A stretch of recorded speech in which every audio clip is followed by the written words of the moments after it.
فرض کیجئے آپ کے علاقے میں کوئی غیر مسلم ہے، اسلام کی سچائی اور حقانیت سے متاثر ہو کہ اس نے کلمہ پڑھ لیا، مسلمان ہو گیا، آپ نے اسے کہا کہ بھی اب تم مسلمان ہو گئے ہو، تمہیں نماز بھی ادا کرنی ہوگی، تو چلو یہ کتاب ہے نماز کی، اس کتاب کو غور سے پڑھنا اور اس کو پڑھ کے صحیح طرح نماز ادا کرنا۔ کیا خیال ہے، کیا وہ صرف کتاب پڑھ کے، وہ شخص جس نے زندگی میں کبھی نماز نہیں پڑھی، نماز پڑھنے والوں کے ساتھ رہا بھی نہیں، لوگوں کو نماز پڑھتے دیکھا بھی نہیں، کیا وہ صرف کتاب پڑھ کے نماز ادا کر لے گا؟ نہیں، ہمیں اسے نماز پڑھ کے دکھانا پڑے گی، نماز سکھانا پڑے گی، تب وہ نماز ادا کر سکے گا۔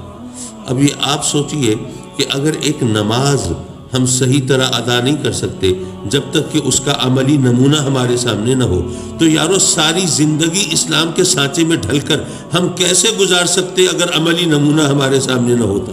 تو یہ انبیاء کرام تشریف لاتے ہیں، وہ عملی نمونہ ہمارے سامنے رکھتے ہیں۔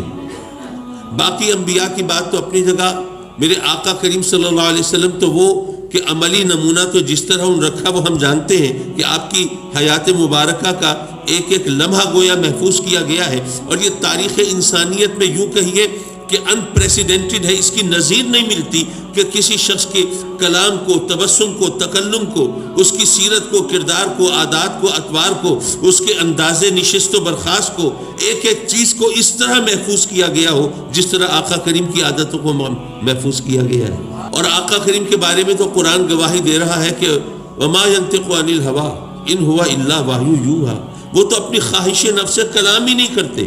وہ تو وہی بولتے ہیں جو ان کو اللہ کی طرف سے وحی ہوتی ہے۔